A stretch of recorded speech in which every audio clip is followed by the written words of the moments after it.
Focus Podcast. Salut à toutes et à tous et bienvenue dans ce nouvel épisode du podcast. Aujourd'hui, on va parler d'un sujet extrêmement important, sensible et surtout beaucoup plus répandu qu'on ne le pense, les troubles du comportement alimentaire. Quand on parle de TCA, beaucoup de gens pensent immédiatement à l'anorexie, mais en réalité, le sujet est bien plus vaste, plus complexe et souvent invisible. Hyperphagie, boulimie, orthorexie, culpabilité alimentaire, obsession du contrôle, image du corps, les réseaux sociaux et la culture du fitness.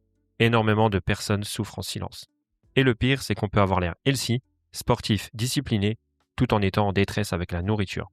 Pour parler de tout ça, je reçois aujourd'hui une diététicienne spécialisée dans les TCA, également formée à la PNL et à l'hypnose ericksonienne. Il s'agit de Mathilde Danjou. On va essayer de comprendre ce qui se cache réellement derrière ces comportements, pourquoi le problème n'est souvent pas la nourriture elle-même, et surtout comment on peut reconstruire une relation plus saine avec son corps et son alimentation. Installez-vous confortablement. C'est parti, bonne écoute à vous. Mathilde, bonjour, bienvenue sur le podcast. Par ce temps pluvieux, comment vas-tu? Ça va très bien, merci. Et toi? Ça va, impeccable. Merci de me recevoir dans tes locaux, déjà, Merci à toi. pour commencer. Est-ce que tu peux te présenter pour les auditeurs qui nous écoutent aujourd'hui? Oui, bien sûr. Donc moi, du coup, je suis Mathilde Danjou, donc je suis diététicienne depuis presque 11 ans maintenant. On en reparlera, mais du coup, avec un parcours un petit peu atypique. Donc voilà, je suis en libéral, je suis spécialisée en TCA et donc en troubles du comportement alimentaire. Et je vais bientôt être formée également aux troubles de l'oralité alimentaire. Ok. Voilà, qui est une certaine forme de TCA aussi. Quel était un peu le parcours pour en arriver là aujourd'hui? Ah. Alors moi, j'ai jamais été très, très bonne à l'école. Je dis toujours la petite blague, moi, Clovis, je l'ai pas connu et globalement, je m'en fichais un petit peu de qui c'était. Donc pas très, très bonne à l'école. Je savais que je voulais soigner, mais je savais pas trop comment. Je voulais pas rentrer dans l'intimité de la personne, donc je voulais pas être médecin, infirmière, et cetera. Donc moi, j'avais le choix entre orthophoniste, diète et psycho. Et comme j'étais pas bonne à l'école, ma mère m'a dit: «La fac, je le sens pas trop pour toi, quoi». Donc du coup, il fallait que j'ai un parcours beaucoup plus cadré. Donc je suis partie en diète, donc encore une fois, il y a presque 11 ans maintenant.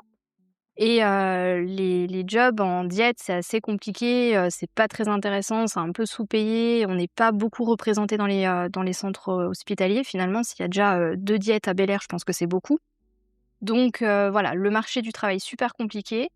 Et finalement, j'ai eu l'opportunité de partir dans le recrutement du secteur soins. Donc typiquement, aller chercher les CV, chercheurs de tête, et cetera, mais uniquement dans le secteur soins. Et moi, ça me permettait de rester un petit peu informée de qu'est-ce qui se passait ou non, les nouvelles, les nouveautés, tout ça, de rester quand même dans le secteur soins. Et l'opportunité, il y a presque 1 an et demi maintenant, où je suis vraiment revenue purement dans la diète. Voilà, Donc là maintenant, tu as ton cabinet à toi, c'est ça. sur la commune d'Algrange. Sur la commune d'Algrange, ouais. Ok. Donc parcours atypique, ouais, comme tu dis. On va attaquer un peu donc le sujet du podcast, donc les TCA. Déjà concrètement, donc qu'est-ce qu'on appelle un TCA? Donc un TCA, c'est un trouble du comportement alimentaire. Il y a 3 types à l'heure actuelle qui sont vraiment reconnus par le monde psychiatrique, donc par le DSM-5, donc la 5e version du manuel de psychiatrie reconnu mondialement.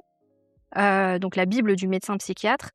Donc il y en a que 3 qui sont à l'heure actuelle reconnus. Donc on a l'anorexie, la boulimie et l'hyperphagie boulimique. Et le dénominateur commun, si tu veux, c'est une relation malsaine avec l'alimentation.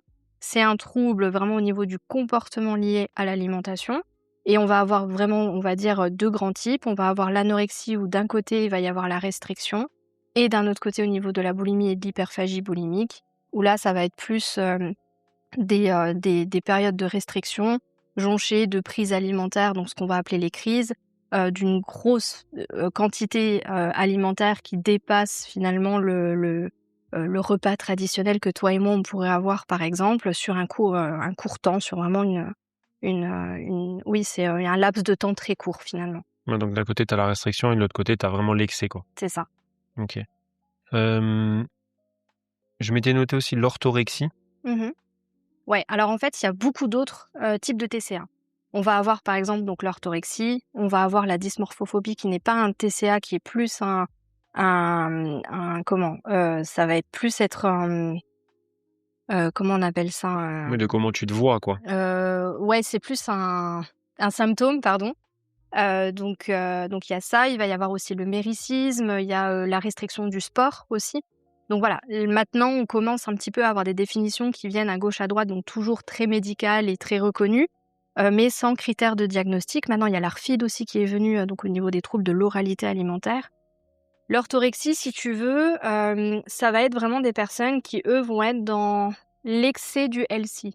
C'est vraiment, manger sain, par excellence, à tel point que ça en devient tellement restrictif et tellement obsessionnel, qu'ils ont plus ce plaisir et cette relation saine que toi et moi, par exemple, on pourrait avoir face à une assiette ou à un repas, convivial, avec d'autres personnes.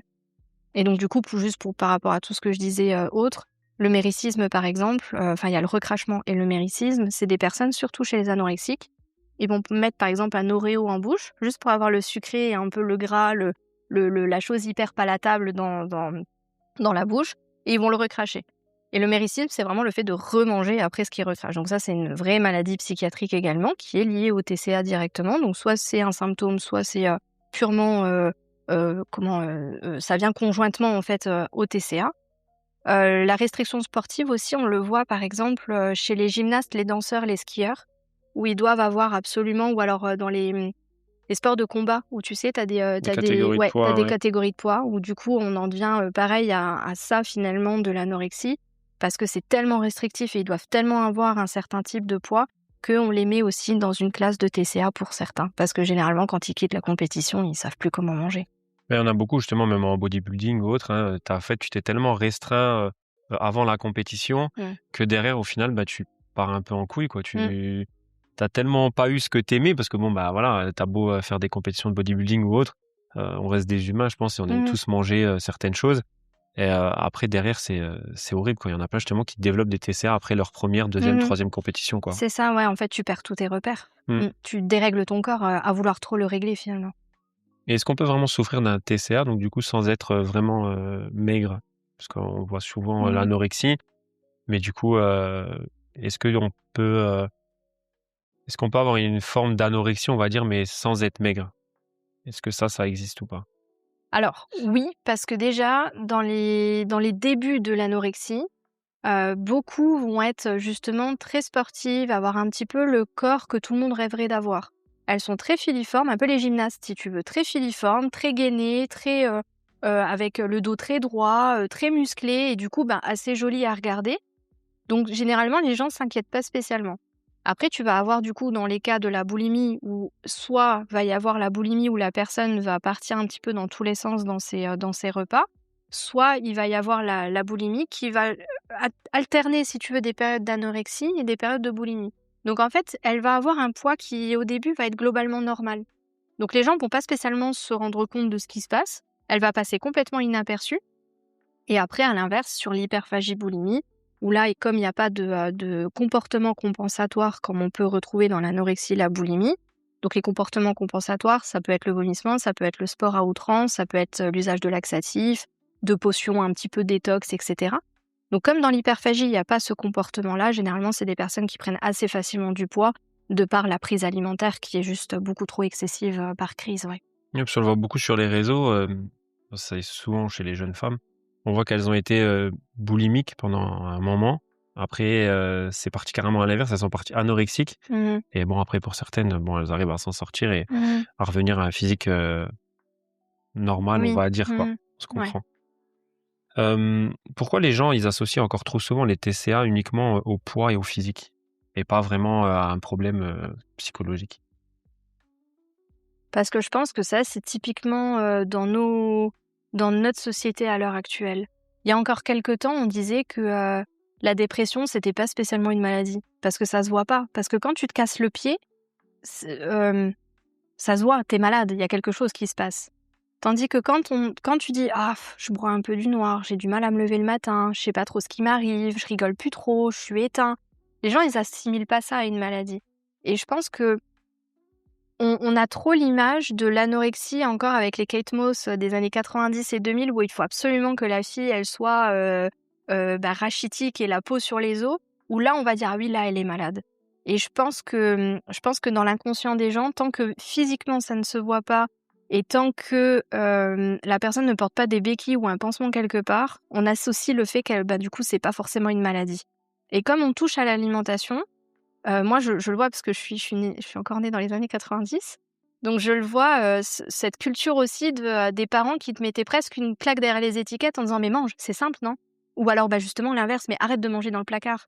C'est tellement «simple» entre gros guillemets qu'on voit pas la maladie derrière. Sauf que c'est un vrai diagnostic, c'est une vraie maladie. Il y a vraiment des connexions au niveau du cerveau qui sont mal. On a réussi à le prouver. Donc c'est une vraie maladie, mais je pense que dans l'inconscient des gens, ça ne l'est pas encore, c'est pas acquis. Ouais, c'est un problème de société, je pense. Un peu comme quand tu vois des gens qui ont une carte handicapée sur une place handicapée, mais comme tu dis, qui sortent pas avec des Mmh. béquilles ou qui ont pas de fauteuil. C'est ça. Mais tu as des maladies, les fibromyalgies, Mmh. heu, c'est un handicap invisible. Mais Mmh. pourtant les gens, voilà, ils souffrent au quotidien, mais oui, tu les vois marcher, mais peut-être qu'ils peuvent pas marcher pendant 3 heures comme toi tu peux le faire ou autre, déjà pour faire leurs courses, c'est déjà pas mal, quoi. Mmh. Hem, Est-ce qu'on sous-estime énormément l'hyperphagie aujourd'hui selon toi? Ah oui, clairement, clairement. En fait, des fois, je vois des gens qui me disent: «Ouais, mais bon, moi, j'aime bien manger, quoi, vous comprenez?» Oui, enfin, là, ça dépasse peut-être un peu l'entendement. En fait, il y a un peu ce truc de tant que la personne, elle mange, parce qu'encore une fois, quand on parle TCA, on parle, enfin, on imagine tout de suite l'anorexie. Parce que c'est la caricature, en fait, du personnage, enfin, de la maladie. Sauf que du coup, quand la personne, elle vient et qu'elle me dit: «Bah, ouais, mais bon, moi, j'aime bien manger, quoi, le soir, ça peut être un paquet de M&M's, après des Pim's, après» oui, bah, là, ça devient plus normal, quoi. Et il y a toujours cette petite blague autour de ça de: «Ouais, mais moi, j'ai toujours été comme ça, je suis un bon mangeur». Donc on voit pas la maladie derrière puisque manger, c'est normal, tout le monde le fait. Par contre, au niveau des nouveaux chiffres, là, on parle de 20 à 40 des personnes en surpoids et en obésité sont atteintes d'hyperphagie. C'est énorme, c'est presque une personne sur 2, à peu de choses près, c'est une personne sur 3. C'est énorme finalement. Donc bien sûr qu'on le sous-estime, à mon sens. À quel moment un simple régime peut vraiment devenir, dangereux psychologiquement? Quand il y a trop de restrictions. Quand on en vient finalement à perdre le plaisir, hem, quand quand le moindre repas de famille devient, une source de stress. Quand du coup, tu viens à peser la moindre cuillère d'huile d'olive que tu vas mettre dans ta salade. Là, je pense qu'effectivement, on est sur une ligne rouge, très border, et je le vois, j'ai beaucoup de patients qui me disent: «Ben, moi, depuis mes 9 ans, j'ai vu des diététiciens, je devais tout peser, j'ai fait ci». Bah oui, bah, du coup, 45 ans, elle sait plus quoi faire parce qu'en fait, son corps, il est tellement en mode survie que du coup, ouais, elle a perdu complètement le fil, mais c'est parce que c'était beaucoup trop restrictif. Elle a perdu le plaisir et la notion finalement de bien manger ensemble et de bien vivre ensemble. Après, je pense que quand tu mets régime, c'est un mot qui est assez, Mmh. péjoratif, assez négatif. Aujourd'hui, on parle beaucoup de rééquilibrage alimentaire, Mmh mh. qui est, à mon sens, bénéfique. Après, moi, je reprends mon cas personnel, tu vois? J'ai perdu, 15 kilogrammes Mmh. en faisant un rééquilibrage alimentaire. Alors oui, je pesais tout, comme tu dis, tu vois? La cuillère d'huile, le les 3 M&M's que j'allais manger le soir, Mmh. tu vois? Mais, aujourd'hui, ça m'a permis de me rendre compte et bon, après, on a tous des amis qui aimeraient bien faire un régime, qui demandent toujours conseil à droite à gauche, tu vois? Moi, je dis toujours au début, bon, déjà, le mieux, c'est de se faire aider par un professionnel de santé, un coach sportif, Mmh. nutritionniste, diététicienne, et cetera. Mais j'ai toujours essayé déjà de toi-même. Tu prends une appli de comptage de calories et tu rentres ce que tu manges dans la journée. J'essaye pas de commencer à gratter, tu rentres juste pour que tu puisses te rendre compte que quand tu cuisines, tes 50 grammes de beurre que tu mets dans ta poêle, ça représente ça. Et tu dis finalement ça, tu aurais pu manger, 2 fruits, dans la journée, Mmh. qui est bien meilleur que le beurre que tu mets dans ta poêle et cetera. Et je pense qu'une fois que tu vois, par exemple, 5 000-6 000 calories, je pense qu'il y a beaucoup de gens, aujourd'hui en surpoids qui ne savent pas manger et qui arrivent facilement à 5 000 calories aujourd'hui. Bah, je pense que quand tu dis: «Tiens, c'est entre 2 000, 2 500, à peu près 3 000», allez, on va pousser jusqu'à 3 000 pour une personne lambda. Là, tu es à 5 000, je pense que ça te fait quand même déjà réagir. De dire: «Putain, je mange peut-être trop». Alors oui, Ouais. comme tu dis, bon mangeur, OK, mais il y a bon mangeur de bonnes choses pour la santé et bon mangeur de Mmh. choses, voilà, gustativement seulement, quoi. Mmh. Donc c'est pour ça que je pense que régime, c'est un mot un peu trop, péjoratif. Après, rééquilibrage alimentaire, aujourd'hui, c'est toujours pareil, on l'entend un peu à toutes les sauces, Mmh. avec toutes les pubs, comme J'aime, et Ouais, cetera, et ouais, ouais. cetera. Mais Mais je pense que si déjà tu commences par toi-même un petit peu à être curieux, même à lire des livres, autre chose, je pense que tu peux quand même déjà réussir à t'en sortir un tout petit peu Mmh. et après, d'aller t'aiguiller vers un professionnel de santé Mmh. vraiment pour aller chercher, comme tu dis, voilà, les petits trucs qui iront pas et que tu peux pas régler tout seul, quoi. Non, c'est clair. Les quantités aussi. Beaucoup, je demande à mes patients des fois de peser une assiette qu'ils auraient mangée traditionnellement, sans avoir mon avis et une assiette comme moi je leur ai un petit peu conseillé juste pour voir un peu le delta entre ce qu'ils mangeaient avant et ce qu'ils devraient manger effectivement. Et il y a une grosse différence. Ouais, souvent. Moi, je dis toujours, tu sais quoi? Depuis que je fais, enfin que j'ai commencé à faire attention, je mange plus qu'avant, Mmh. en Ouais. quantité. Bah oui. C'est, Oui, la restriction. bah, au fait, ce qu'il y a, c'est qu'avant, tu vois, tu manges, je parle en poids global sur la journée, les saloperies que tu vas manger, ça représente rien, c'est volatile, tu vois? C'est des 30 Mmh. grammes, 50 grammes, ça représente rien. Maintenant, je dis, toujours: «Essaye de manger comme moi je mange». Aujourd'hui, il y a plein de gens qui y arriveraient pas. Mmh. Quand tu enquilles entre 2 et 3 kilos de nourriture par jour, c'est genre énorme. Mmh. Les gens ils me disent: «Mais comment tu arrives à manger tout ça?» Je dis: «Ouais, OK, mais j'ai en attendant, c'est que des aliments sains». C'est sûr que quand tu vas te manger 500 grammes de fruits, ben, tu vois, dans ton ventre, ça représente pas grand-chose, mais au niveau de la satiété, tu y es quand même, quoi. Oui, c'est ça. Mais en termes de calories, voilà, Ouais. c'est sûr que tu vas manger 500 grammes de fruits rouges, je sais pas combien ça doit aller, peut-être 200-240 calories dans les eaux-là. Heu, 240 calories, c'est un Mars, quoi. Oui. Mais un Mars, ça représente 40 grammes, tu vois? C'est rien. Que tu as digéré en très peu de temps C'est ça. finalement, quoi, oui. Donc après, j'ai Comparé toujours, à la voilà, quantité. vaut mieux, manger mieux et du coup, on pourra Ouais. manger plus. Donc un bon mangeur s'y retrouvera mieux finalement. C'est clair. Après, bon, voilà, au niveau du goût, ce sera peut-être pas pareil, mais je pense qu'il s'y retrouvera beaucoup plus, quoi. Hem, est-ce que du coup, donc la culture du contrôle alimentaire peut vraiment devenir, addictive? Ouais, clairement, je pense. Hem, En fait, ça rejoint un petit peu ce que je te disais tout à l'heure et par rapport à ta précédente question, c'est que finalement, pour moi, quand tu viens te restreindre, quand tu viens tout calculer, quand tu sauf rééquilibrage, effectivement, la personne qui part de zéro, à un moment donné, il faut bien qu'elle puisse avoir des bases, heu quantifiables et mesurables et palpables. Mais quand on vient à vraiment trop te restreindre, à être constamment dans le «je dois calculer, je dois prévoir que si je mange chez un tel et machin et ci et ça», à mon sens, ça peut que de te donner une espèce d'obsession sur quelque chose qui finalement est normal. Tu vois ce que je veux dire? C'est comme les gens qui vont avoir des troubles digestifs, s'ils ont pas un toilette à côté d'eux et s'ils sont pas tout seuls dans une pièce parce que, oh là là, tu t'imagines, c'est en fait quelque chose de complètement normal, physiologique ou par exemple pour des gens qui pour le sommeil, tu as des gens, tu les sors de leur chambre, ils doivent aller dormir à l'hôtel, ils sont tout paniqués. Là, ça va pas pour quelque chose que normalement de physiologique que tout le monde fait, que tu as besoin de ça pour survivre, si à partir de ce moment-là, ça en devient une angoisse perpétuelle de qu'est-ce que tu vas manger et comment et quoi et quelle quantité, mais tu vis plus en fait. Et c'est là où effectivement ça donne pour moi des dérives. Donc tout ce qui est calcul, etc., moi je suis pas très pour, sauf si, comme on vient de le dire, quelqu'un qui démarre de zéro, il faut bien qu'à un moment donné, il sache un petit peu quoi ingérer et comment et dans quelle quantité. Oui, histoire Mais de s'en après, il rendre faut compte un lâcher peu, ça. quoi. Voilà, après, il faut le lâcher. Pourquoi il y en a qui utilisent donc la nourriture comme, récompense, un peu comme, les cheat meals Mmh. et d'autres vraiment c'est vraiment un anesthésiant émotionnel, un peu le «je mange mes émotions», quoi. Et ben, je pense que, du coup, les gens des années 90 vont me comprendre. Quand tu tombes et qu'on te dit: «Bah, viens, mamie, elle va te donner un bonbon». «Oh, tu en colère? Bah oui, bah viens, maman, elle va te donner une petite sucette». «Tu veux que maman, elle te fasse ton plat préféré?» Et en fait, tout ça, ça vient te faire comprendre, étant petit, que si je me fais mal, donc si je suis triste ou si j'ai une douleur, je peux calmer ça avec la nourriture.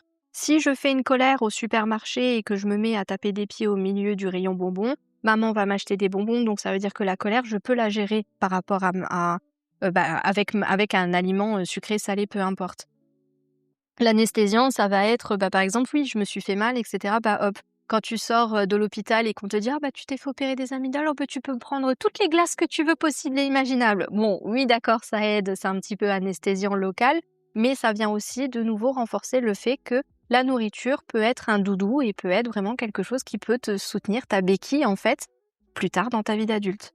Tu vois, j'avais vraiment ça, ouais. J'avais Quand on faisait des caprices, c'était plus une claque que des bonbons, mais Bah, écoute, moi, en tout cas, de ce que je vois, j'ai quand même pas mal de patients qui me disent: «Ouais, mais ça, je crois que ça vient dans mon enfance parce que c'est vrai que ma mamie, elle me faisait toujours le plat que je voulais quand machin, nanana, nanana» et tu sens que derrière, il y a une histoire familiale, d'enfance, en fait. ouais, tu vois, c'est fou, c'est vrai que c'est un truc j'aurais pas du tout pensé, quoi. On va parler un petit peu donc des réseaux sociaux, de l'image, un peu tout ça, qu'on voit aujourd'hui. Quel impact ont, Instagram, TikTok, un peu la culture du fitness, justement sur, les TCA aujourd'hui? Alors, j'ai plus la date en tête, mais dans les années peut-être 70, la télé est arrivée aux îles Fidji. Alors, les îles Fidji, c'est des Maoris. Donc on voit un petit peu la carrure d'un Maori et d'une femme maori aussi. Les petites filles, donc les études ont été menées, et cetera. Ils se sont rendus compte que les petites filles, depuis l'apparition de la télé, donc possiblement des émissions européennes et américaines, bon je crois qu'eux, ils sont anglophones, donc plus américaines, on s'est rendu compte que, les petites filles à l'école commençaient à se comparer, commençaient à parler de régime, et cetera. Alors qu'avant, en fait, elles étaient, toutes sur leur petite île et elles bougeaient pas de leur île et elles vieillissaient sur leur île. Donc en fait, le poids du corps et l'image du corps et ce que ça pouvait représenter, pour elles, c'était normal qu'une femme soit un petit peu costaud et que l'homme soit costaud et en fait, tout le monde vit comme ça très bien. Et on s'est rendu compte qu'avec l'apparition du câble dans les années 70-80, il faudrait regarder la date, on s'est rendu compte que bim, les petites filles à l'école, elles commençaient un petit peu à rentrer le ventre, à vouloir rentrer dans du 36, et cetera. Donc je pense que ça prouve vraiment le poids du marketing, le poids le poids de l'influence des médias en règle générale sur justement tous ces grands courants. Tout ce qui va être Instagram, TikTok, moi je me méfie énormément parce que tu vois toujours tu vois le petit, bowl cake du matin avec les petites myrtilles, les petits copeaux de chocolat et machin, le truc il est parfait. Bon, tu as une image qui fait, qui fait ça. Tu sais pas en fait tout ce qu'il y a autour. Ça se trouve, c'est le Bronx à la maison, ça se trouve, la nana, elle en a absolument de partout. En fait, tu sais pas qu'est-ce qu'il y a derrière cette photo. Si ça se trouve, la fille, oui, elle a 4 enfants. Elle vient d'accoucher de son petit dernier qui a à peine 1 mois. Elle te fait un bowl cake qui est absolument génial que même toi, en tant que 4 enfants, maman qui vient d'accoucher, et cetera, tu même pas capable de faire. Ouais, mais si ça se trouve, la fille qui te met cette photo-là, ça se trouve déjà de 1, c'est peut-être de l'IA. De 2, si ça se trouve, c'est la photo de la voisine. Si ça se trouve, elle a une nanny à la maison qui est là pour les gamins. En fait, toi, tu viens transposer ta propre vie par rapport à cette nana-là qui te montre son super corps, son machin, et cetera. Mais tu sais pas l'histoire qu'il y a derrière. Et ça, je trouve ça toujours super, presque dangereux. Parce que, la fille, ouais, ça se trouve, elle a un coach sportif, ça se trouve, elle a toujours été filiforme, si ça se trouve, ça se trouve son gamin, c'est peut-être même pas son gamin. En fait, les gens sur les réseaux, ils te montrent que ce qu'ils veulent. Donc toujours faire super attention au corps parfait des gens, toujours faire attention parce que pareil, la photo, ça se trouve, elle a été prise, quand la fille, elle avait 25 ans, que maintenant elle en a 35 et 4 grossesses dans les pattes, quoi, tu vois? Donc Ah toujours bien faire sûr. super attention à ça. La nana, ça se trouve, elle a, elle a toute une horde autour d'elle pour pouvoir faire le ménage, un cuisinier et machin ici et ça.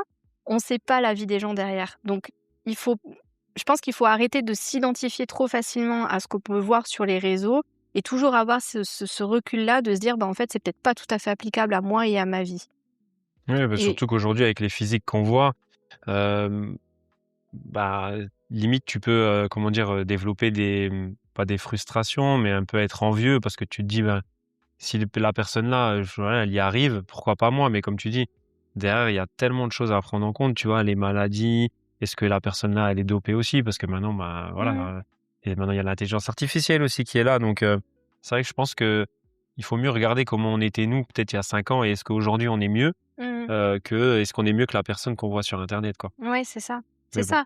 Puis tu vois, moi, je vois plein de gens qui me disent: «Ouais, tu vois, moi, il faudrait, putain, à Dubaï, ça me plairait bien et tout». Oui, bon, il y en a aussi, elles se retrouvent sur OnlyFans ou je sais pas trop quoi.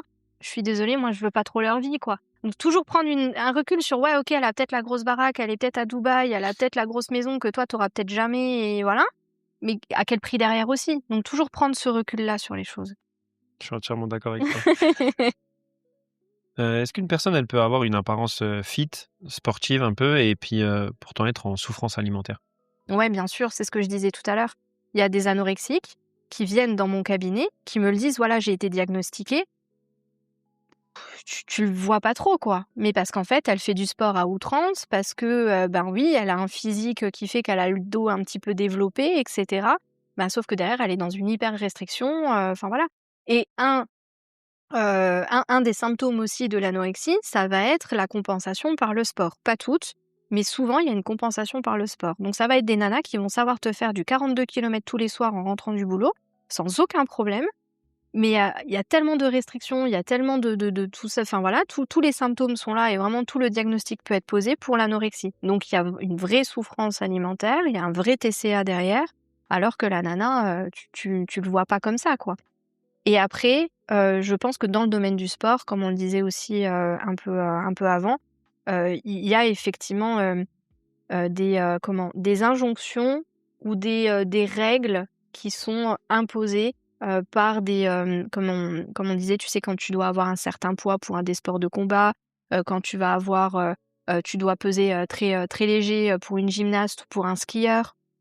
Tu vois, des trucs comme ça où, ben oui, tu peux être très sportif et pourtant avoir des restrictions alimentaires qui font que c'est pas normal, c'est pas sain. De toute façon, ils le disent, hein, c'est dans les sports où justement tu as des catégories de poids, où il y a le plus de sportifs qui souffrent de TCA. Ouais. Parce Mmh. que justement, ça doit être tellement compliqué Mmh. d'être à un certain poids à une échéance, justement, Mmh. alors que ça devrait être ton choix, entre guillemets, tu vois. Mais Oui, là, c'est finalement, ça. c'est le choix plutôt d'une fédération. Mmh. Après, bon, voilà, pour des sportifs de haut niveau, ils l'ont choisi aussi d'aller vers cette voie-là et de subir ça. Mmh. Mais ouais, ça doit pas être facile au quotidien, quoi. Mmh. Pour toi, où est la frontière un peu entre la discipline et l'obsession? La discipline, c'est quand, par exemple, toi, à un moment donné, quand tu as voulu, peut-être te rééquilibrer, changer un petit peu tes habitudes alimentaires et cetera, tu as dû avoir une certaine discipline dans le sens où tu as dû te rendre compte de qu'est-ce que tu mangeais, comment il fallait manger. OK, je réadapte, je change, je fais en sorte que mon alimentation soit saine, soit un peu plus, en fonction de mes habitudes et cetera ou de ce que je veux moi, bien vieillir et cetera et cetera. L'obsession, c'est quand tu peux même plus aller aux 70 ans de papy dimanche et prendre ta petite coupette de champagne et ton macaron et ta charlotte aux fraises, parce que tu sais que globalement, ça va tuer, tous tes efforts et cetera. Pour moi, l'obsession, c'est quand au quotidien, tu ne peux plus faire des choix alimentaires consentis, éclairés, où en fait tout est calculé, tout est dans un contrôle, dans un hyper contrôle de tout et que tu ne peux même plus profiter de petits plaisirs de la vie, en te disant que, bah, c'est pas grave parce que les 70 ans de papy, ben, toi tu le vivras qu'une fois dans ta vie et lui aussi, quoi. Et je pense que c'est ça, en fait, la frontière vraiment entre la discipline et l'obsession, où l'obsession, en fait, tu plus aucun plaisir sur les choses, à mon sens. OK, mais si du coup tu prends pas justement la coupette de champagne et la charlotte aux fraises à l'anniversaire parce que, tu as un objectif en tête, de perte de poids ou autre, pour toi, c'est plus de l'obsession que de la discipline alors? Bah oui, parce que l'équilibre de vie, d'ailleurs sur la pyramide alimentaire, il y a justement tous ces extras. On ne l'a pas enlevé de la pyramide alimentaire parce que ça fait partie de l'équilibre de vie, parce que le plaisir alimentaire et le plaisir de se retrouver ensemble font partie de l'équilibre de vie. Faut bien se dire qu'un repas, c'est un rituel, mais c'est social. C'est-à-dire qu'on mange pour les enterrements, on mange pour les mariages, on mange pour les baptêmes, on mange parce qu'on est content, on mange parce qu'on n'est pas content. Il y a vraiment ce truc très social dont on se retrouve autour d'un repas. Pour moi, si tu arrives avec ton tupperware de tomates cerises ou de petites amandes grillées, justement pour les 70 ans de papy, bah, il est où ton plaisir là-dedans? Maintenant, si la personne, elle me dit: «Bah, non, moi, ça reste mon plaisir et cetera», bon, je suis pas certaine qu'entre la charlotte aux fraises et les tomates cerises, le plaisir s'y retrouve vraiment, malgré que j'adore bien manger, enfin, avoir une alimentation exemplaire.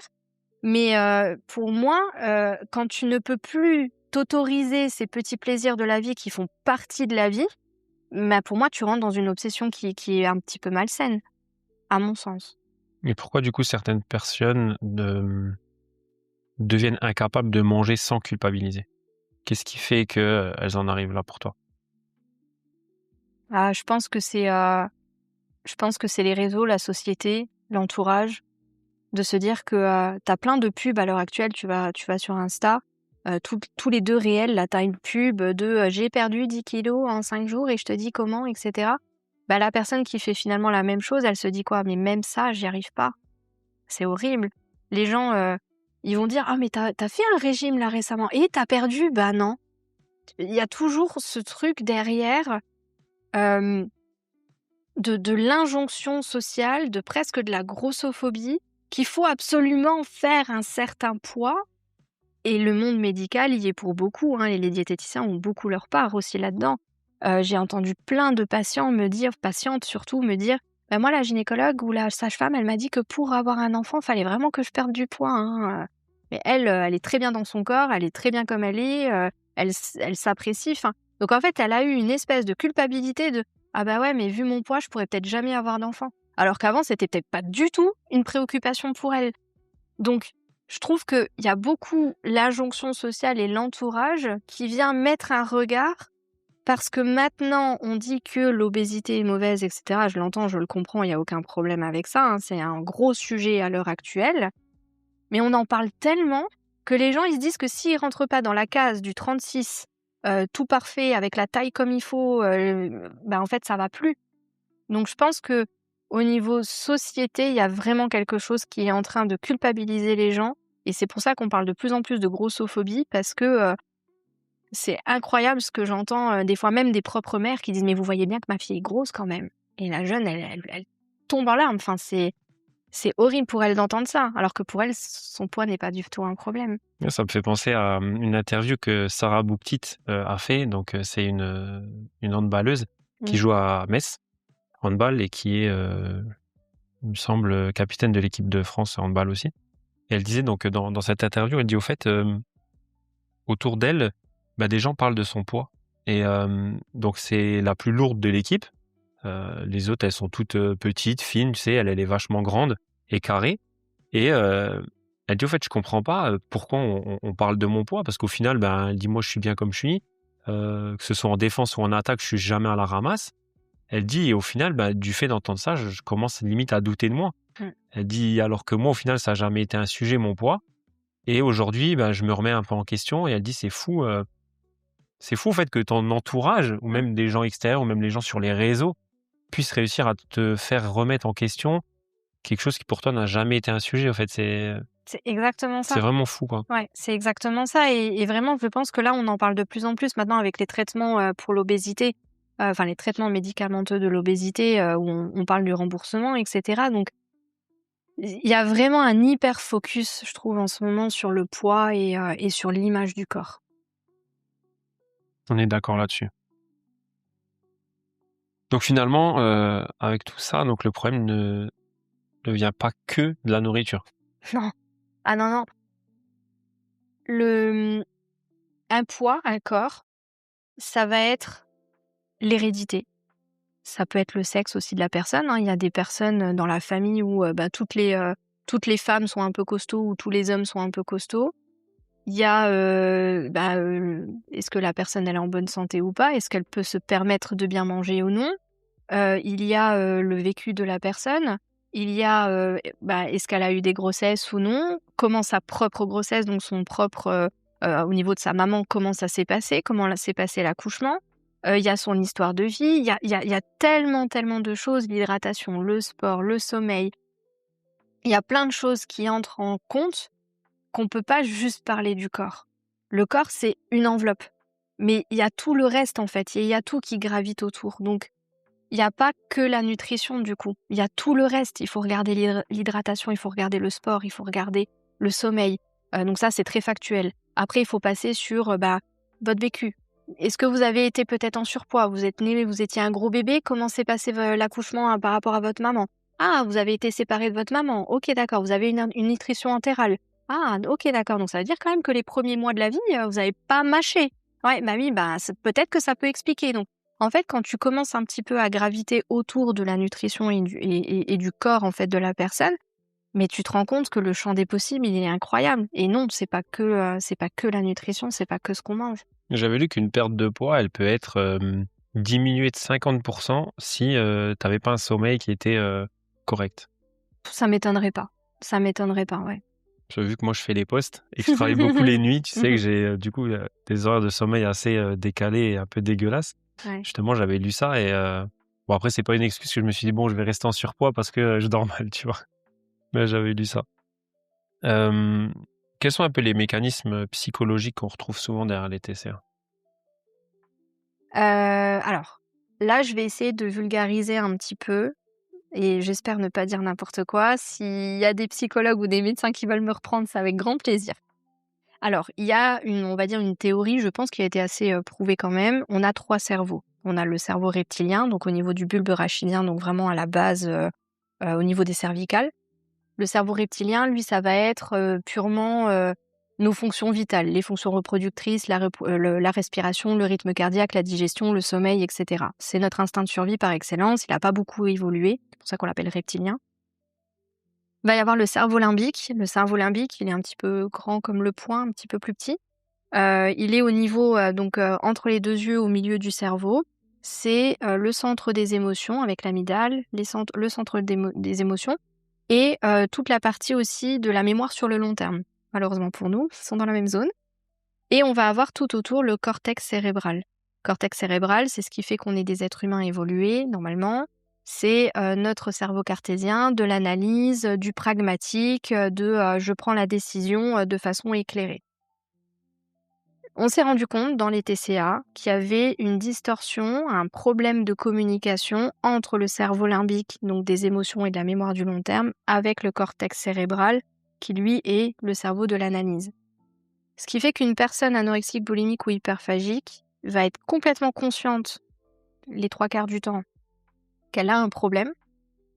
Elle se rend bien compte qu'elle est trop maigre ou que justement, ses comportements alimentaires sont pas très sains ou sont pas trop dans la norme parce qu'elle voit bien autour d'elle que les gens ne mangent pas de la même manière. Mais ça va être plus fort qu'elle. Son cerveau, au niveau rationnel, va mal communiquer avec son cerveau de la peur, on va dire ça comme ça.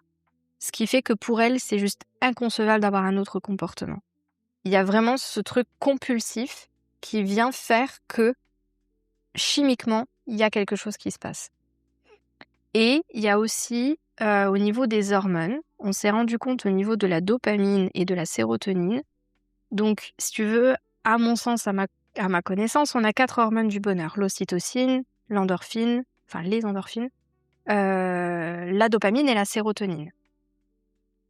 On s'est rendu compte que pour la dopamine, donc c'est ce qui, si tu veux, c'est les shoots d'adrénaline que recherchent les toxicomanes, par exemple.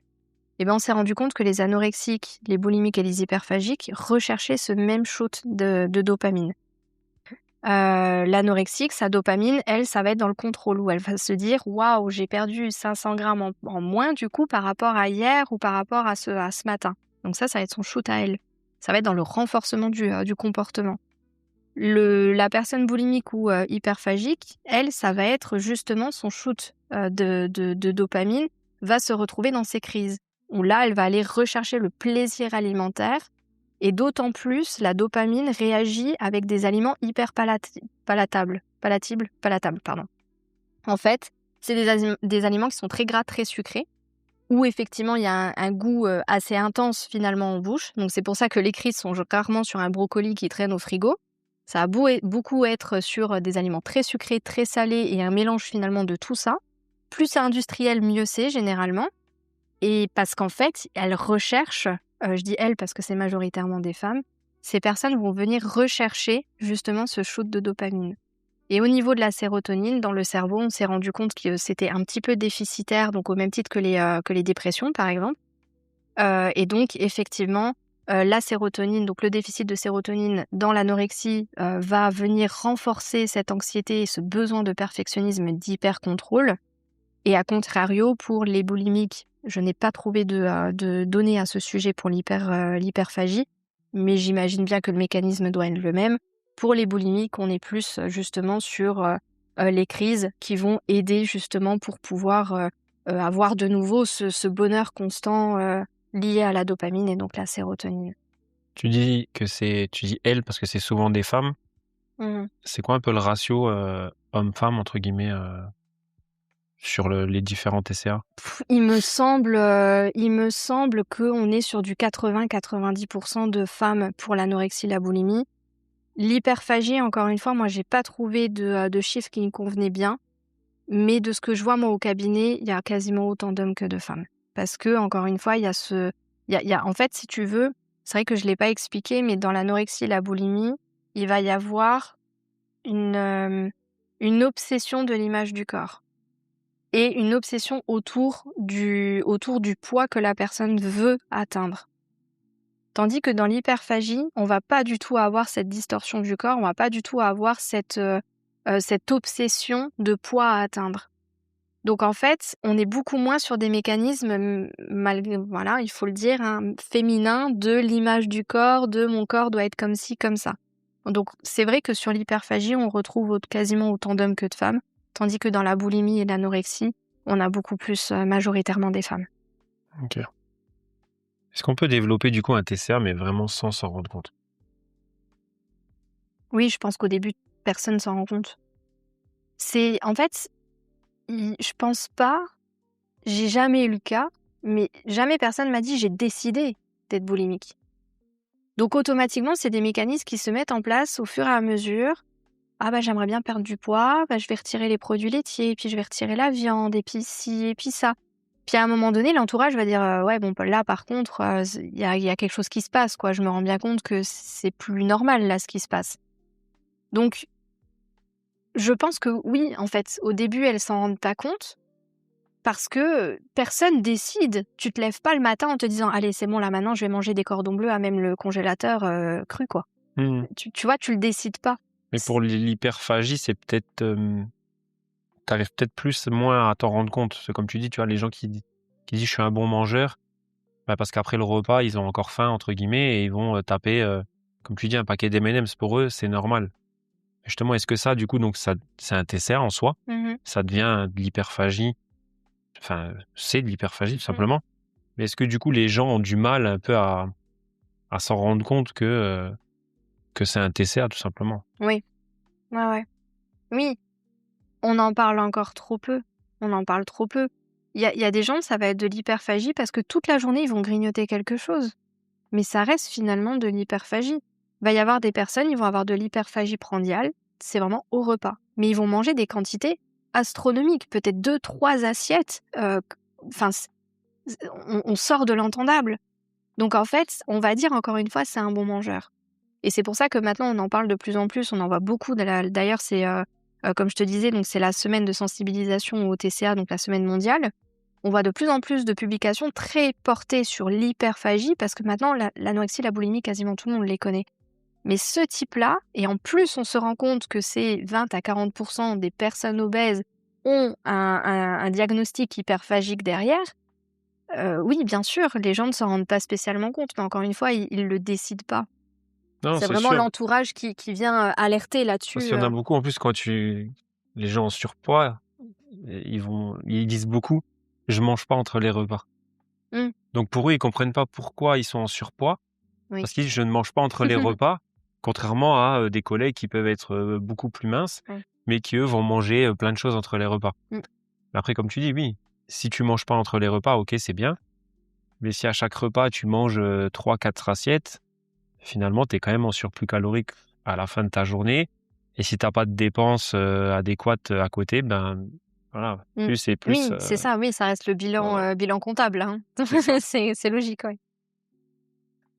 Quels sont un peu donc les signaux d'alerte que les proches devraient repérer? Alors là, ça dépend du type de TCA. Hem, ça va être quand il va y avoir trop de restrictions, trop d'injonctions à table, quand on voit qu'il y a plus de plaisir à table. Quand, les prises alimentaires, donc pour la boulimie, la boulimie et l'hyperphagie, quand les prises alimentaires vont dépasser l'entendable. Quand, la personne, dès qu'elle a fini un repas ou dès qu'elle a une grosse prise alimentaire, elle va aller aux toilettes pendant 10-15 minutes, donc possiblement des vomissements. Va y avoir, une obsession autour de la balance, il faut qu'elle soit toujours à proximité, il faut qu'elle soit là, donc ça, c'est plus pour la boulimie, l'anorexique. Hem, ça va être, des changements, ouais, au niveau des comportements alimentaires, et après, généralement, ça va être le monde médical qui va s'en rendre compte. Quand, une jeune, va dire: «Bah, finalement, j'ai plus mes règles». Bon, OK, on va voir chez le médecin si tout va bien. Puis le médecin, avec 2-3 questions, il se dit: «Non, mais en fait, c'est parce qu'elle n'a plus ses apports», par exemple. Donc c'est une alerte, je pense, au quotidien. Ça veut pas dire qu'il faut dire à tous les parents de faire hyper attention à ce que mange leur ado. Mais ça va beaucoup être au niveau des repas, quand il y a de l'obsession autour de qu'est-ce qu'on mange pas. Et après, une pesée ou alors, si, la jeune fille, elle se met à faire, son marathon tous les jours, là, effectivement, il faut tirer la sonnette d'alarme. Et quelle phrase à éviter justement quand on remarque qu'il y a peut-être potentiellement des troubles? Quelles sont un peu les phrases à éviter pour peut-être brusquer la personne et justement que ce soit bien contre-productif, quoi? Ouais. Ben, l'erreur que font beaucoup de parents, ça va être l'hyper-focalisation, l'hyper-focus sur, sur les repas. Est-ce que t'as mangé? Et à la cantine, t'as mangé? Ah OK, et du coup, t'as bien bu aujourd'hui? Ah, tu vas encore faire du sport? Ah, je t'ai fait ton plat préféré, comme ça je suis sûre que tu manges. Oh là là, tu t'es encore fait vomir. En fait, ça vient accentuer, ça vient de nouveau pointer du doigt l'image du corps. Ah, t'as pas encore maigri, toi? Des choses comme ça qui viennent vraiment pointer du doigt le comportement, le fait que, bah, possiblement, il y a quelque chose de pas bien. Et j'alerte beaucoup de parents à ce sujet. D'ailleurs, généralement, je les fais sortir, ils assistent même pas à la consultation, parce qu'on sent le poids du parent, et le poids des proches de toujours souligner que là, il y a un problème. C'est bien, c'est bienveillant. Je pense que du coup, les parents sont juste, apeurés et ne savent pas comment réagir. Mais des fois, en fait, il faut juste parfois leur lâcher la grappe, avoir cette discussion avec eux, de dire: «Bon là, je sens que c'est devenu un peu border, qu'est-ce que toi t'en penses? Peut-être aller voir un médecin parce que moi tu m'inquiètes». Et là, pouvoir aller voir des spécialistes qui, eux, vont pouvoir dire si oui ou non il y a un problème. Mais souvent, je remarque que c'est devenu hyper conflictuel à table, c'est devenu hyper conflictuel dans la famille parce qu'il y a ce regard constant sur le repas de la personne. Et chez les TCA, c'est quasi systématique, c'est vraiment presque un symptôme. Le regard de l'autre à table est très problématique. Oui, ça accentue la culpabilité. Et je pense que, comme tu dis, si tu montres que tu es présent, dire écoute, voilà, si tu as besoin, je suis là.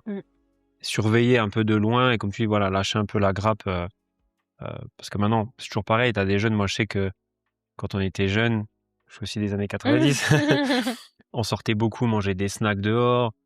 Et c'est pas pour autant que après tu deviens en surpoids, ou même des fois tu as des ados qui sont un peu en surpoids et puis après ils grandissent et après ils se mettent au sport.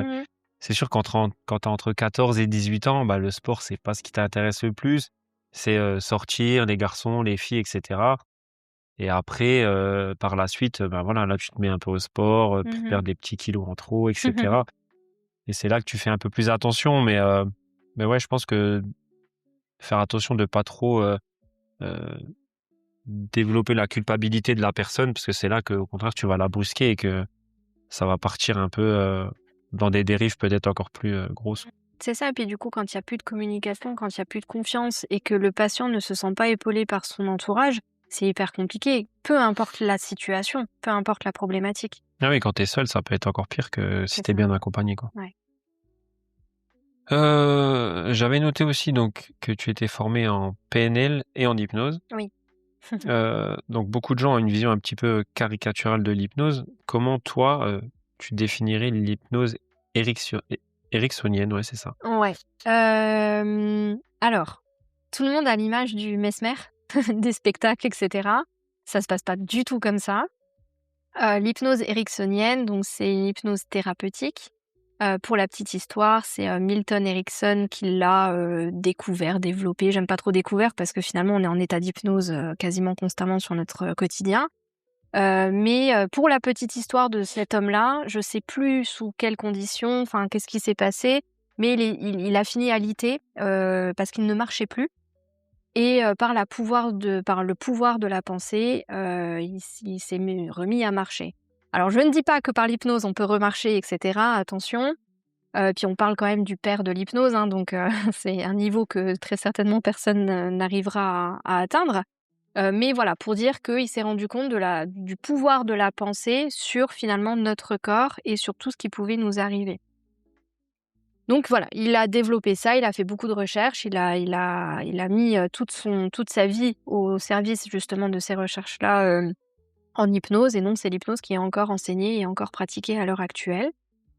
Et voilà, donc en fait, l'hypnose, on est dans un état d'hypnose toutes les 1 heure à 1 heure et demie dans notre quotidien à peu près. C'est un petit peu quand, tu sais, tu bois ton café le matin et puis que tu fixes quelque chose et qu'on te parle et que tu sais même plus qu'on te parlait. Bah, c'est un état d'hypnose, c'est-à-dire que tu es là sans être là. C'est ton cerveau qui vient un petit peu remettre les choses dans les bons tiroirs, il vient un petit peu fermer les tiroirs, en ouvrir d'autres parce que du coup c'est une nouvelle journée et cetera. C'est sa manière à lui de réorganiser les choses. Donc nous, en fait, en hypnose, on vient justement mettre la personne dans un état, inconscient, on va dire, pour venir insuffler des solutions, pour aller chercher des infos, pour pouvoir, agir inconsciemment en laissant le conscient de côté, le conscient, c'est toi et moi qui parlons, à l'heure actuelle. Voilà un petit peu le principe de l'hypnose thérapeutique. Je vois pas de table ou de canapé ou Non, du coup, c'est mon petit fauteuil, il me sert bien. t'as pas besoin d'être allongé ou autre, Non. juste assis tranquillement Ouais. et tu peux rentrer en état d'hypnose. Ouais. OK. Comme la méditation. OK. Du coup, comment l'hypnose peut aider une personne qui souffre de TCA? Alors, moi, je le fais pas systématiquement, d'ailleurs très peu, parce que je veux déjà de une que la personne soit absolument suivie par un psychologue et qu'elle m'ait donné le nom de cette personne pour que je sois sûre qu'elle ait bien pris rendez-vous et que voilà, parce que des fois il y a des choses qui sortent que moi je ne suis pas psychologue et que je ne suis pas capable de De gérer tamponner derrière. derrière, voilà. Donc ça c'est déjà la condition 1 pour moi parce que je ne suis pas psychologue.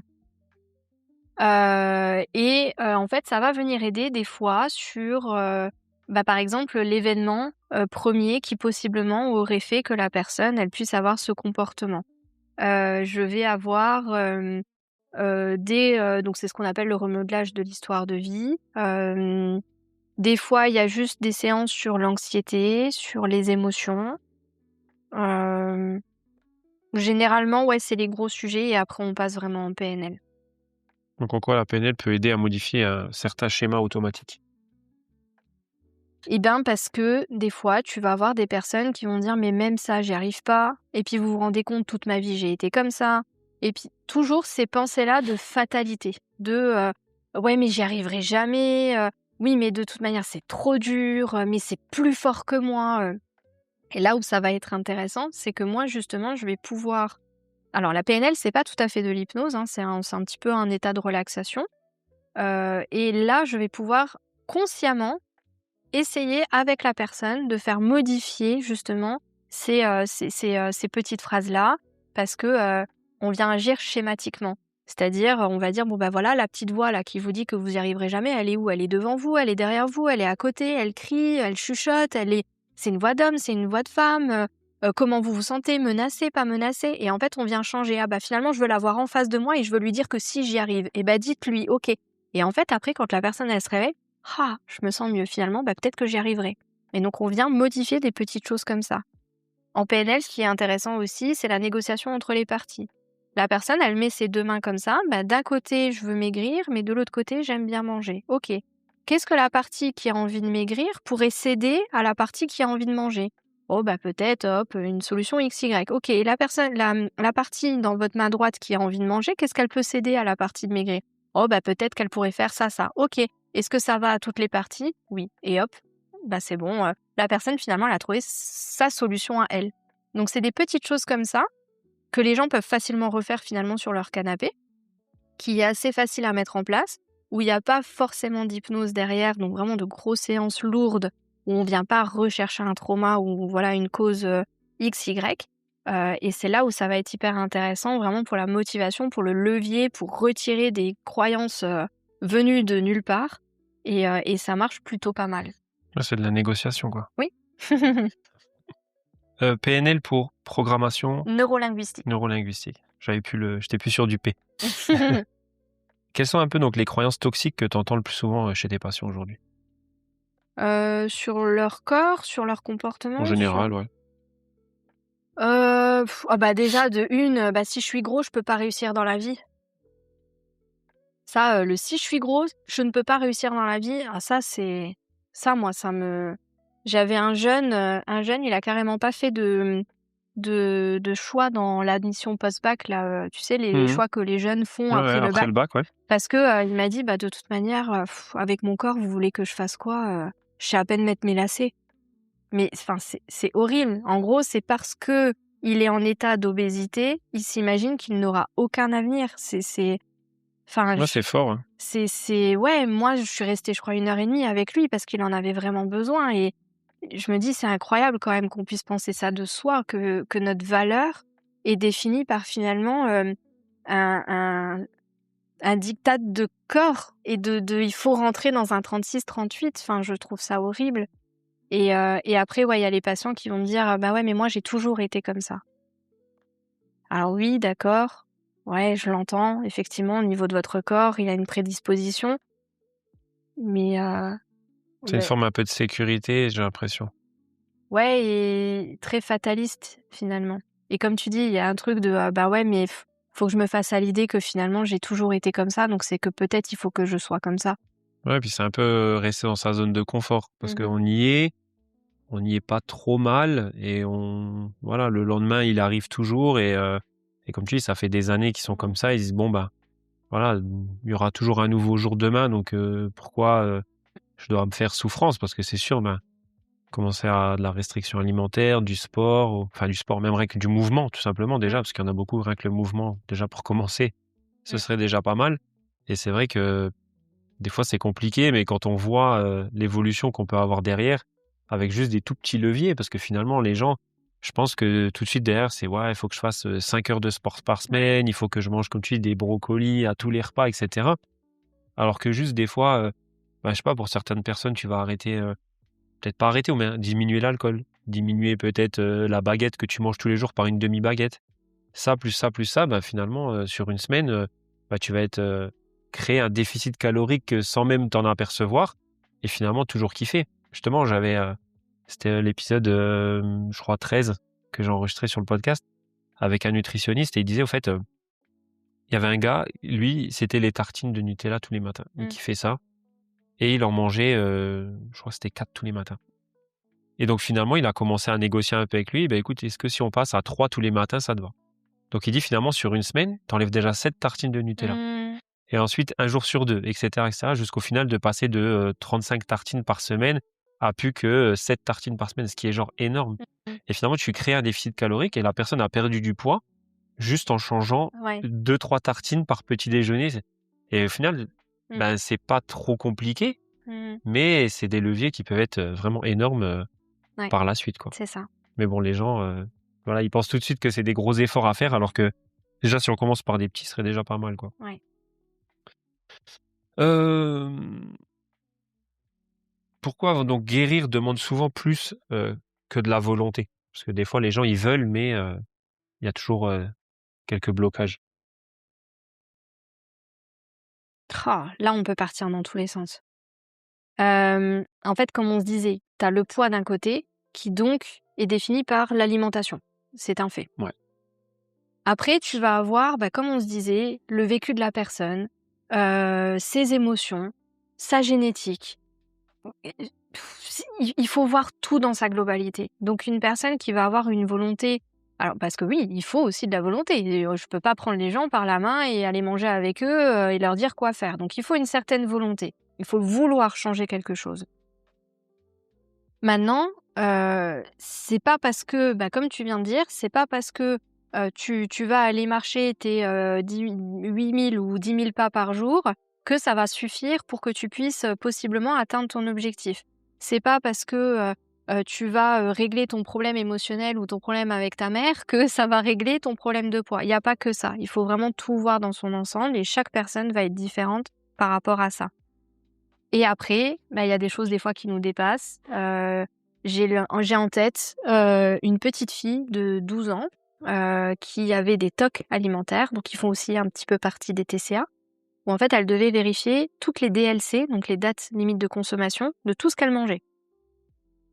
Et aucune solution, voilà, les parents tournaient en rond et finalement ils ont fait une constellation familiale. Donc c'est un principe de, thérapie systémique où on vient, régler en fait des problèmes dans la famille sans la famille, hein, parce que c'est des représentants et cetera. Ou alors des fois il y en a qui font ça avec des petits post-it ou avec des petits Playmobil. En 2 semaines, plus aucun TOC. Donc il y a des choses qui nous dépassent un petit peu. Alors c'est pas du mystique, hein, c'est de la vraie psychologie et cetera. C'est reconnu, hein. Mais pour dire, des fois, il y a des choses comme ça qui nous dépassent un petit peu. Ça dépend, de qu'est-ce que l'enfant a vécu, qu'est-ce qu'il a vu dans son enfance, qu'est-ce qui s'est passé ou non. Et ça, malheureusement, c'est pas une question de volonté. Voilà, c'est des choses qui nous dépassent des fois. Est-ce qu'on peut donc vraiment guérir d'un TCA ou pas? Oui, moi, je pense que oui. Je pense que oui. Au niveau des statistiques, ils disent d'ailleurs que, quand une personne atteinte d'un TCA n'a pas eu de comportement lié au TCA depuis plus de 2 ans, elle est définitivement guérie. Ok. Donc on est quand même plutôt, optimiste. Ce qu'il y a aussi, c'est que maintenant on a beaucoup changé les thérapies. À l'époque, c'était des thérapies de privation, des parents. Il y avait, où on isolait la personne. Il y avait, du gavage alimentaire où il fallait atteindre tant de kilocalories par jour et cetera. Maintenant, on est beaucoup plus dans des thérapies, les TCC, hein, les thérapies cognitives comportementales. On a beaucoup changé, la vision. Les psychiatres ont changé la vision justement de tout ça et on arrive à quand même de meilleurs résultats. Et qu'est-ce qui est pour toi une relation saine avec l'alimentation? Je pense que c'est ce qu'on dit depuis le début. C'est à partir du moment où tu vas dans un magasin et tu peux te dire que il va faire chaud, donc tu vas prendre des glaces XY et ça va être ton plaisir. À partir du moment où tu peux aller manger à Noël sans forcément venir avec ton tube de salade. Ça va être quand oui, t'as pris 1 kilo, mais en même temps, tu été à Majorque, il y a eu les apéros, tu profité de tes vacances, et ben c'est pas grave en fait parce que t'as toute l'année pour te remettre de ce kilo-là. Hem, Quand tu sais que globalement, tu vas avoir autant de plaisir de manger ton Mars ou je sais pas trop quoi glacé sur le canapé que de manger ton poivron grillé sur le barbecue avec, je sais pas moi, ta brochette de viande et cetera et que tu auras autant de plaisir de manger ça qu'autre chose.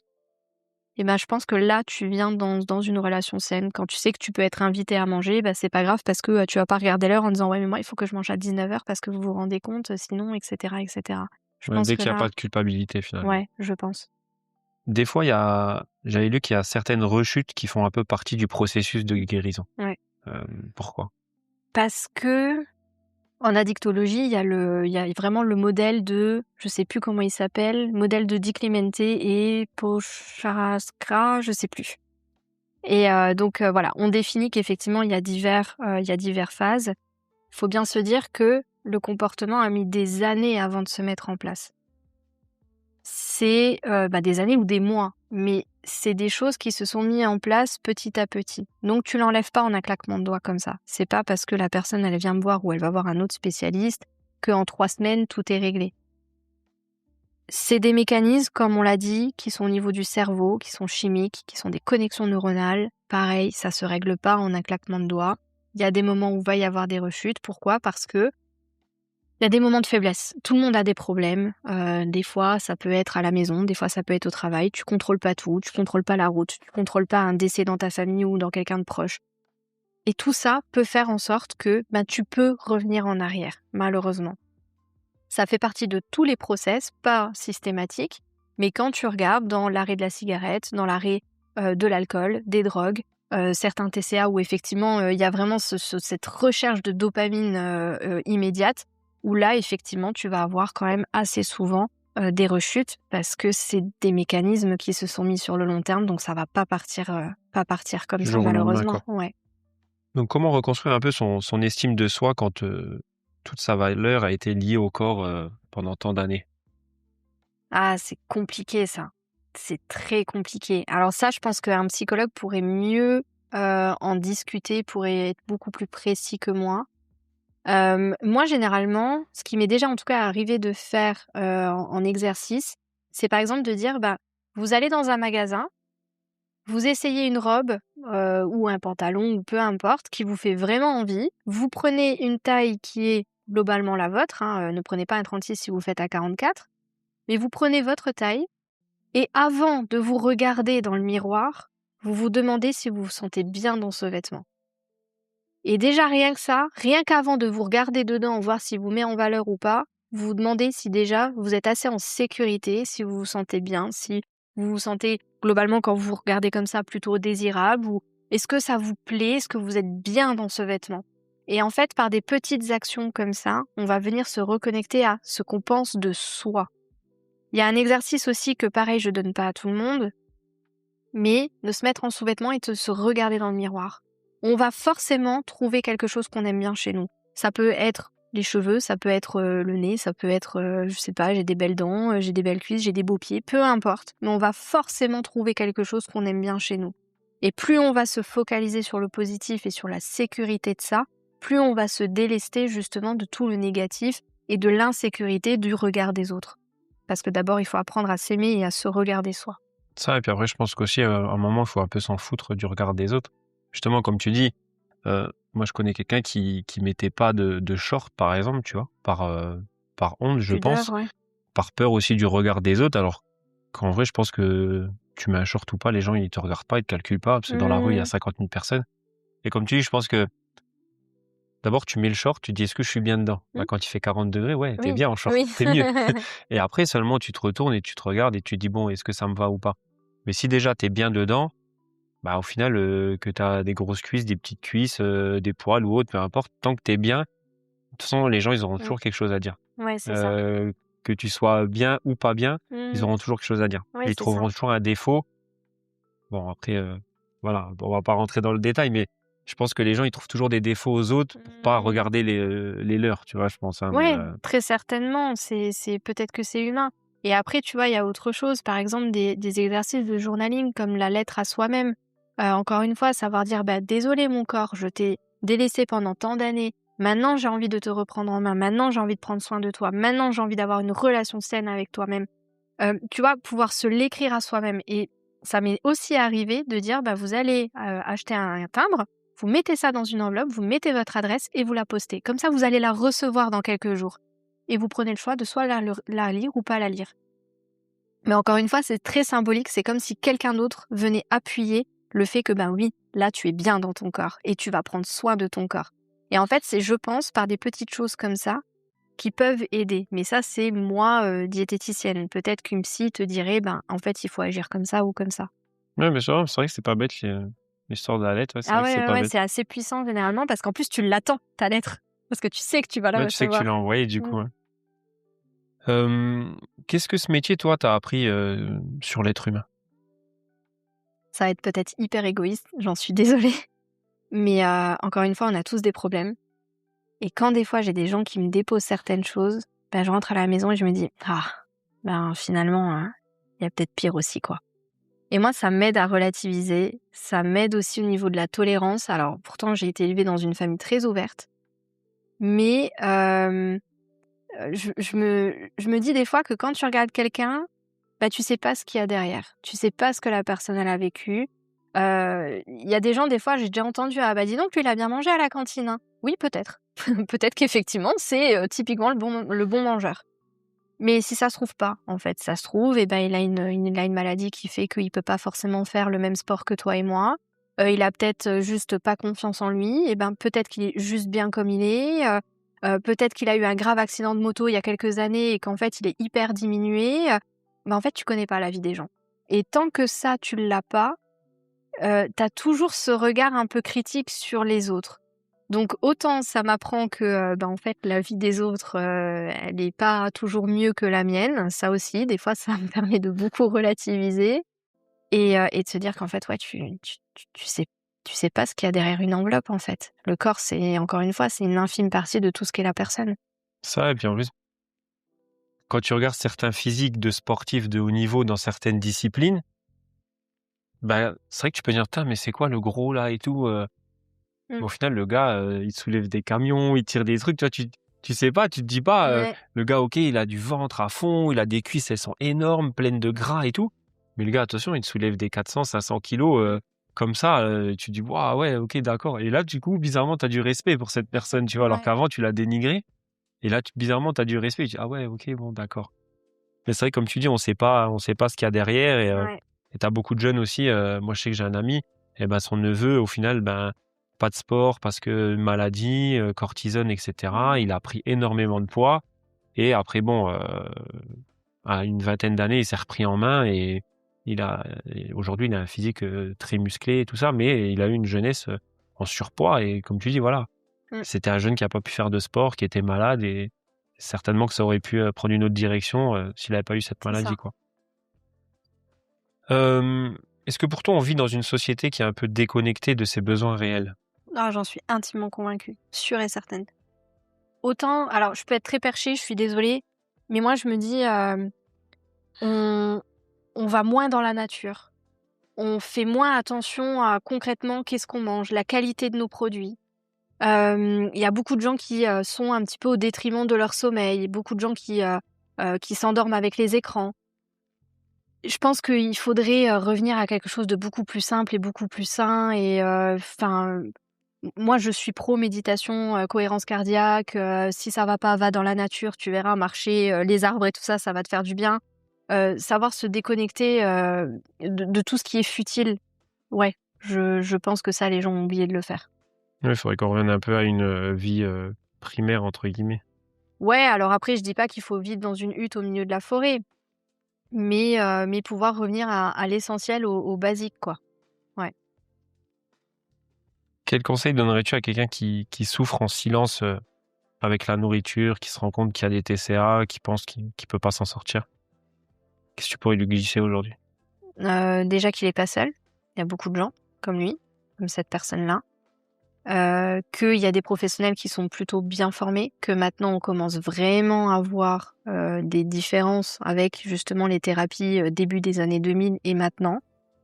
Qu'il y a des nouveaux TCA qui arrivent, donc qu'on appelle les troubles de l'oralité alimentaire. Donc ça, c'est typiquement les gens qui viennent et qui disent bah moi je mange que des nuggets d'une certaine marque et rien d'autre. Bah ça en fait, voilà, c'est un vrai trouble à diagnostiquer et à rééduquer chez un orthophoniste et chez une diététicienne, donc c'est pas rien. Et c'est des gens qui sont beaucoup laissés pour compte, donc ça me fait beaucoup de peine pour eux malheureusement. Et non, il y a des professionnels dans le coin. Il faut pas qu'ils restent tout seuls. Il y a des médecins qui sont très bons là-dedans. Il y a des nutritionnistes très bons là-dedans, des diététiciens qui sont très bons là-dedans.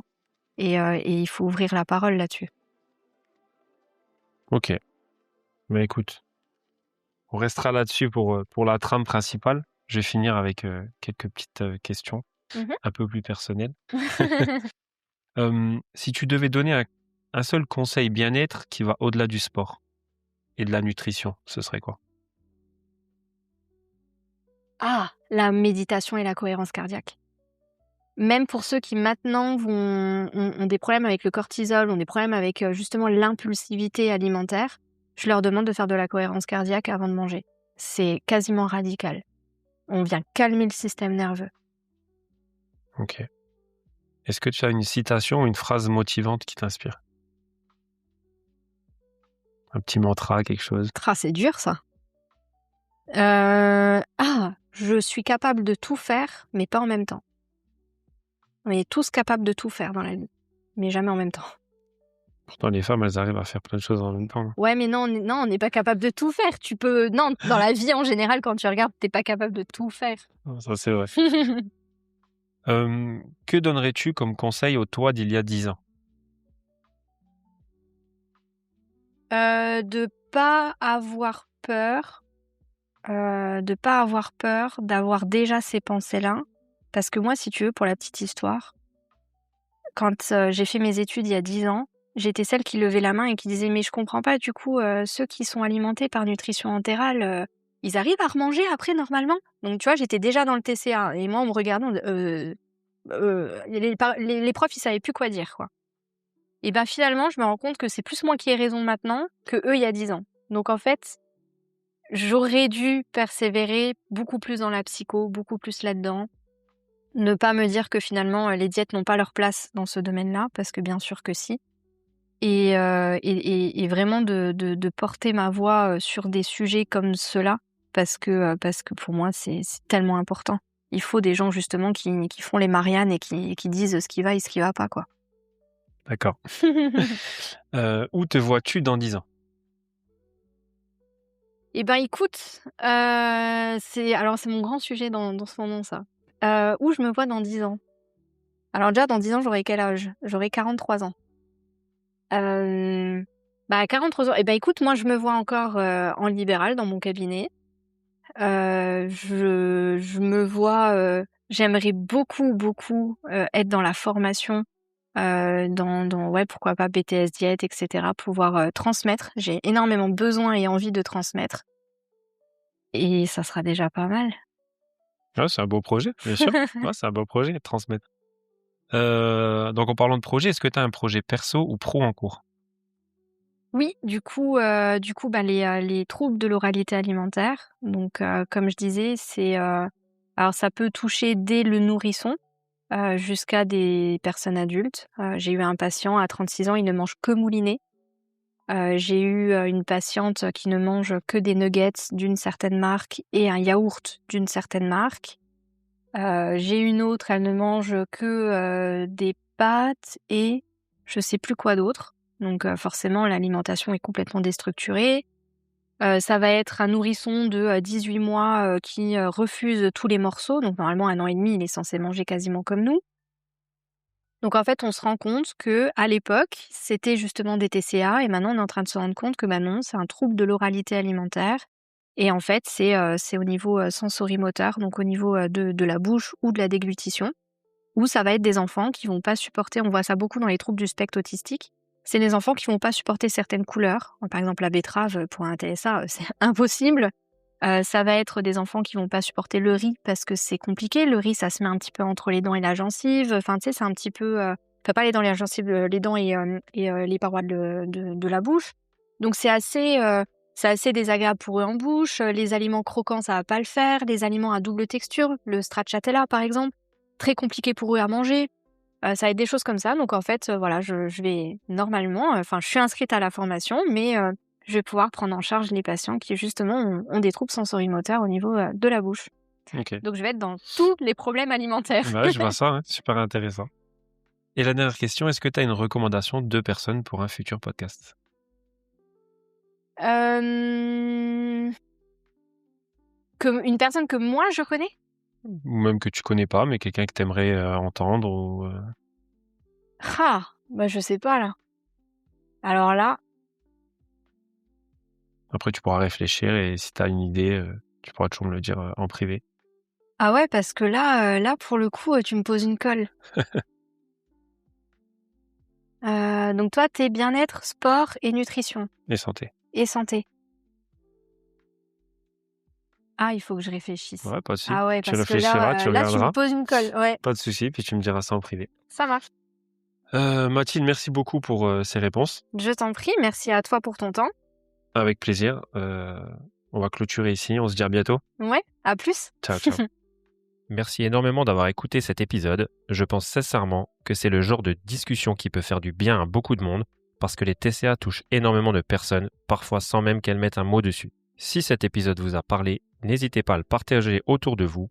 On sous-estime souvent l'impact qu'une simple discussion peut avoir chez quelqu'un qui souffre en silence. Vous pouvez également soutenir le podcast en laissant une note, un commentaire ou en le partageant sur vos réseaux, ça aide énormément. Merci encore à mon invité pour sa transparence et la qualité de cet échange. On se retrouve très vite pour un nouvel épisode et d'ici là, on reste focus et on enclenche le changement. À plus, bye bye.